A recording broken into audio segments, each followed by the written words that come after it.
কাল জাতীয় সংসদে শুরু হচ্ছে বাজেট অধিবেশন। এই ব্যাপারে সবশেষ খবর জানতে এবং এই মুহূর্তে তারেক রহমান প্রধানমন্ত্রী তার সভাপতিত্বে সংসদে সরকার দলীয় এমপিদের সভা চলছে। সবশেষ খবর জানবো আমাদের সহকর্মী মাহাদি হাসানের কাছ থেকে। মাহাদি, আমাদেরকে একটু জানাবেন কি অবস্থা, বৈঠকের ব্যাপারে কি জানেন, এবং কালকে তো বাজেট অধিবেশন শুরু হচ্ছে, সবাই তাকিয়ে আছে এই নতুন অধিবেশন বা দ্বিতীয় অধিবেশনের দিকে সরকারের। আপনার কাছে সবশেষ কি খবর আছে? ধন্যবাদ জাভলিন। সংসদের দ্বিতীয় অধিবেশন শুরু হতে যাচ্ছে আগামীকাল রোববার ৭ জুন বেলা ৩টায়। আপনি যেটি বলছিলেন যে এই বাজেট অধিবেশন শুরু হওয়ার আগে সরকার দলীয় সংসদীয় কমিটির একটি বৈঠক ইতিমধ্যেই শুরু হয়েছে। বেলা ৩টায় সেই বৈঠকটি শুরু হয়েছে এবং এই বৈঠকে ইতিমধ্যেই যুক্ত হয়েছেন প্রধানমন্ত্রী তারেক রহমান, অর্থমন্ত্রী আমির খসরু মাহমুদ চৌধুরী সহ বিএনপির সিনিয়র নেতা থেকে শুরু করে বিভিন্ন মন্ত্রণালয়ের মন্ত্রী প্রতিমন্ত্রী সবাই যুক্ত রয়েছেন।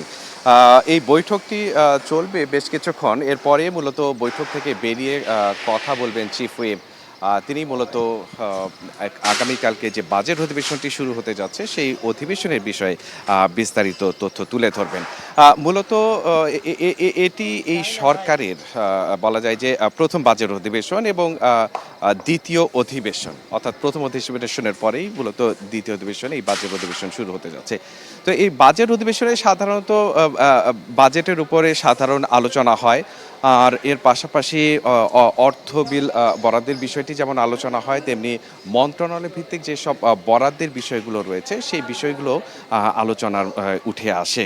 তবে এবার যেটি ধারণা করা হচ্ছে যে যেহেতু বাজেট অধিবেশন এই প্রসঙ্গগুলো তো থাকবেই, এর পাশাপাশি জুলাই সনদ সংক্রান্ত বিষয়গুলোতে আসলে ওই প্রসঙ্গগুলো আসবে কিনা সেই বিষয়গুলোতেও আলোচনা হতে পারে, এমনটাও আভাস রয়েছে। আর এই বাজেটে আমরা যেটি লক্ষ্য করব যে এই সরকারের সময়ে আসলে নতুন যে বাজেট এবার বরাদ্দ হতে যাচ্ছে সেটি আসলে কত বাজেট প্রণয়ন করা হয় এর বিস্তারিতই মূলত এই বাজেট অধিবেশন শুরু হলে আমরা সেখানে এই বিষয়ে বিস্তারিত বলতে পারবো। এর পাশাপাশি আজকে যে ব্রিফিংটি রয়েছে সেই ব্রিফিংটির বিষয়ে বিস্তারিত তুলে ধরতে পারবো কিছু সময় পরেই নিশ্চয়ই। জি, ধন্যবাদ আপনাকে মাহাদি।